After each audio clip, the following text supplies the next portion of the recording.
Kalau daripada para pemuda nanti kesengsem kepada produk yang murah baik, tapi hasil di luar negeri hancur daripada bangsanya. Assalamualaikum warahmatullahi wabarakatuh. Hai, selamat datang di channel Nawawi Kembut. Orang yang kalem dan lembut. Seperti biasa, di sini saya akan memberikan sebuah hal-hal yang menarik, aktual, dan tentunya kontroversial.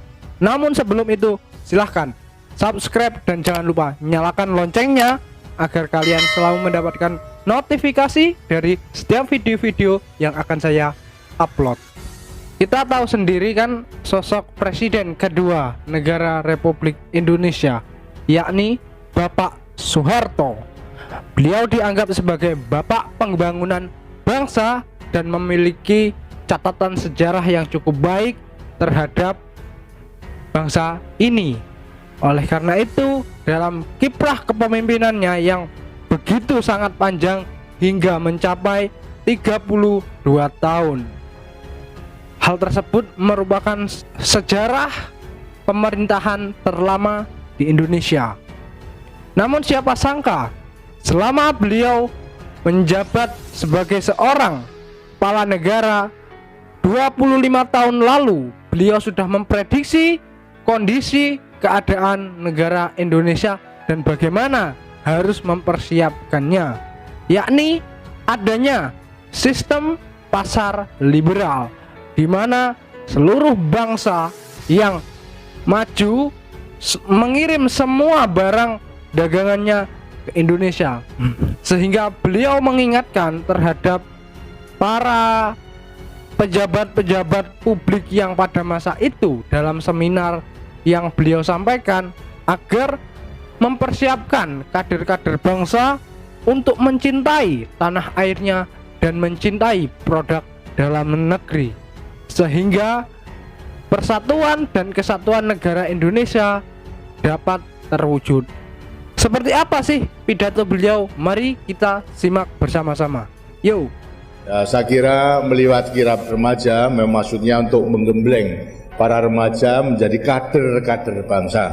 Sekarang itu dilakukan agar supaya para kirap remaja, anggota kirap remaja menjadi kader-kader yang bisa turut mempersatukan bangsanya. Daripada tiap-tiap provinsi kalau tidak salah ditunjuk 28 orang. Kemudian satu dikirim ke seluruh provinsi untuk mengikuti keadaan selama kirap remaja. Yang satu menjadi tuan rumah. Kemudian setelah selesai kembali. Apa itu artinya? Artinya ada tiap provinsi mempunyai mata telinga untuk mengetahui seluruh wilayah Indonesia daripada masing-masing orang. Kalau ini kemudian lantas berkumpul, lantas mengadakan diskusi, apa pengalamannya, apa yang disaksikan kebudayaan maupun juga kekuatan daripada masing-masing provinsi yang kemudian dianalisa, lantas akan bisa menemukan pula cara-cara yang terbaik untuk lebih menyempurnakan. Inilah akan merupakan modal yang baik dalam menyiapkan diri sebagai kader-kader bangsa. Karena yang penting pertama akan timbul daripada jiwa kepahlawannya kalau mencintai tanah airnya. Dan setelah mengetahui seluruh keadaan provinsi pasti akan mencintai tanah airnya. Kalau sudah mencintai tanah airnya, tidak akan mereka melepaskan tanggung jawabnya sebagai pemuda untuk dapat mengabdikan dirinya kepada negara dan bangsa yang segera membangun. Apalagi kalau nanti dalam keadaan bahaya. Lebih-lebih dalam menghadapi globalisasi yang sekarang kita akan melakukan liberalisasi daripada perdagangan bebas untuk negara-negara berkembang tahun 2020, berarti 25 tahun lagi. Anak-anak yang nanti umur tahun 2020 berarti 25 tahun, berarti anak-anak remaja sekarang. Mungkin anak-anak pelajar sekarang. Anak-anak pelajar sekarang harus disiapkan benar-benar untuk mencintai tanah air, untuk mencintai produk dalam negeri. Kalau kemudian lantas di kelak kemudian hari ternyata dalam rangka mempersiapkan kompetisi bersaing dengan bangsa-bangsa lain kita masih kurang baik, kurang sempurna.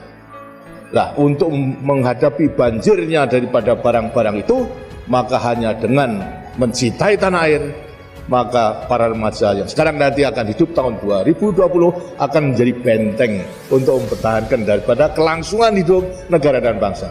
Kalau daripada para pemuda nanti kesengsem kepada produk yang murah baik, tapi hasil di luar negeri hancur daripada bangsanya. Apa? produknya tidak ada yang membeli. Kalau tidak ada yang membeli, pabriknya tutup. Lantas semua tidak bisa bekerja, tidak bisa makan. Lah itu. Inilah merupakan satu juga kekuatan yang harus kita siapkan. Jadi daripada semua pendidikan, lebih-lebih juga daripada perguruan tinggi, harus mampu mempersiapkan. Bukan kita curang, tidak, tapi kita menyelamatkan negara. Kita sekarang harus meningkatkan daya saing kita yang tinggi, dan pasti kita dapat, kita yakin. Tapi andai kata tidak, senjatanya adalah mulai sekarang adalah nasionalisme, mencintai kepada tanah air, mencintai pada produk dalam negeri, harus mulai sekarang. Jangan-jangan mulai sekarang sudah lebih cinta kepada produk import. Nah, itu sudah melatih diri yang kurang baik gitu. Sekarang harus betul-betul apa yang kurang baik tadi itu merupakan produk dalam negeri, harus kita beli, kita gunakan. Itulah maksudnya, agar supaya mencintai tanah air berarti mencintai hasil rakyatnya sendiri, berarti mencintai rakyatnya sendiri. Jangan sampai nanti hancur karena kita kurang mencintai tanah air. Ya, beliau sudah mewanti-wanti tentang adanya globalisasi yang nantinya akan sangat berpengaruh terhadap kondisi bangsa Indonesia, sehingga diharapkan para pemuda-pemuda dan para kader-kader bangsa ini dapat mencintai tanah airnya dan dapat menjunjung tinggi persatuan dan kesatuan. Namun yang dimaksud dengan produk dalam negeri sebenarnya bukan hanya soal barang ataupun jasa, tetapi termasuk juga ideologi dan kebudayaan. Jika kita telaah lebih jauh, maka kita lihat fenomena yang sedang terjadi saat ini. Bagaimana banyak sekali anak-anak muda yang lebih suka produk Korea daripada produk Indonesia. Mereka lebih suka berpakaian ala orang Korea daripada pakaian orang Jawa, yakni seperti halnya kebaya. Bahkan dari segi ideologi, sudah berapa banyak orang-orang yang ingin mendirikan khilafah dan berusaha untuk menolak Pancasila.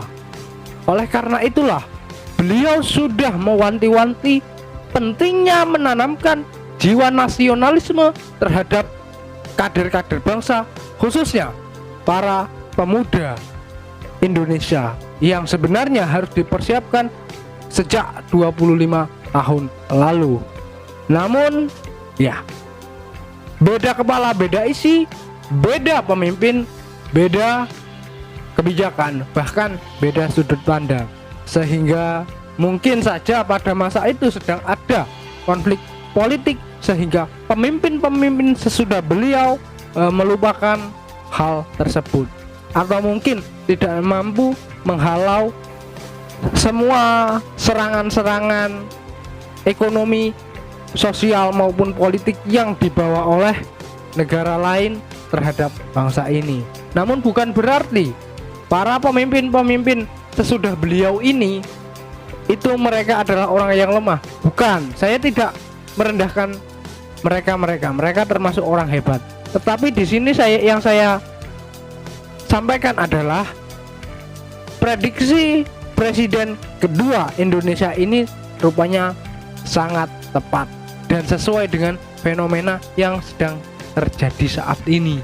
Oleh karena itu, yang lebih utama adalah bagaimana kita mengutamakan produk dalam negeri daripada kita mengutamakan produk lain. Banggalah dengan budayamu daripada kau membanggakan budaya orang lain. Presiden Soekarno yang merupakan bapak proklamator juga sudah mewanti-wanti bahwa jika kalian menjadi seorang Islam, bukan berarti kalian harus menjadi seorang Arab.